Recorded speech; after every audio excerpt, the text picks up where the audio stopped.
সংসদ নির্বাচনকে সামনে রেখে বাংলাদেশ পুলিশ এবং ঢাকা মেট্রোপলিটন পুলিশের একটি ব্যতিক্রমী অবস্থান আমরা দেখতে পাচ্ছি। আমার পেছনে ঢাকা মেট্রোপলিটন পুলিশের একটি টহল দল, যারা অশ্বারোহী উপরে চড়ে তারা এই জায়গায় বসে আছেন এবং পুরো জায়গাটি তারা তাদের যে আইন শৃঙ্খলা নিয়ন্ত্রণের জন্য তারা টহল দিচ্ছেন।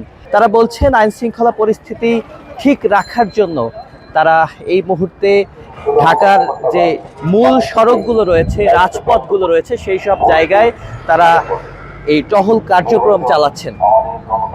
সুপ্রিয় দর্শক, এটি ত্রয়োদশ জাতীয় সংসদ নির্বাচনকে সামনে রেখে একটি ব্যতিক্রমী আয়োজন এবং সেই ব্যতিক্রমী যে আয়োজনটি সেটি আমরা দেখতে পাচ্ছি এবং বাংলাদেশ পুলিশ বলছে যে সাধারণ মানুষকে এই নির্বাচনের দিনে কিছুটা বিনোদন এবং পাশাপাশি তারা এই যে জায়গাগুলো, সেই জায়গাগুলোতে যেসব জায়গা ঢাকা মেট্রোপলিটন পুলিশের মধ্যে পড়েছে এবং যেসব জায়গায় আসলে রাজপথগুলো রয়েছে, সেই রাজপথে যেন কোনো ধরনের অনাকাঙ্ক্ষিত ঘটনা না ঘটে তার জন্যই তারা এই টহল কার্যক্রমটি চালাচ্ছে।